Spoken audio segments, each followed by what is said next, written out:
নমস্কাৰ, আকৌ ধুনীয়া ৰিলছ আপোনালোকৰ বাবে। এইযোৰ হৈছে খুবেই ধুনীয়া কটন নুনি যোৰা হ'ব। ইয়াতে বৰ্ডাৰটো চেল্ফ বৰ্ডাৰ কৰি বনাই দিয়া হোৱাৰ কাৰণে মই এনেকৈ মেলি দেখাব লগা হৈছে। কিছুমানৰ মাজত বুটা আছে আৰু কিছুমানত নাই, ব্ৰকেটত বনোৱা হৈছে। এখন মেখেলাখন হ'ব, খুব ধুনীয়াকৈ বনাই দিয়া হৈছে। ভাল লাগিলে স্ক্ৰীনশ্বট লৈ থ'ব পাৰে। আৰু এইযোৰো খুবেই ধুনীয়া হ'ব, কটন নুনি। এইযোৰো কিন্তু চেল্ফ বৰ্ডাৰ কৰিয়ে ধুনীয়াকৈ বনাই দিয়া হৈছে। এইযোৰ খালি মাজতো ব্ৰকেট নহয়, ইয়াতে ডিজাইন কৰি দিয়া হৈছে। বৰ্ডাৰটো এনেকৈ গাঁঠি দিয়া হৈছে, লগতে মাজৰ ডিজাইনটো এনেকৈ কৰি দিয়া হৈছে। ভাল লাগিলে স্ক্ৰীনশ্বট লৈ থ'ব পাৰে। আৰু এখন হ'ব মেখেলাখন।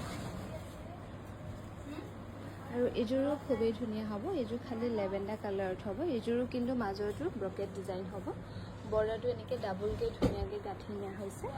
ভাল লাগিলে স্ক্ৰীনশ্বট লৈ থ'ব পাৰে। আৰু আমাক যোগাযোগ কৰিব পাৰিব 9678284538 নম্বৰত। আৰু এইযোৰো ব্লু কালাৰত হ'ব, খুব ধুনীয়াকৈ বনাই দিয়া হৈছে গুণা আৰু সূতা ৱৰ্ক কৰি। এইযোৰ কিন্তু মাজৰ ডিজাইনটো এনেকৈ কৰা থাকিব। বৰ্ডাৰটো অকল এটাকৈ বনাই দিয়া হৈছে খুব ধুনীয়াকৈ। আৰু এখন হ'ব মেখেলাখন। এখন মেখেলাখন হ'ব।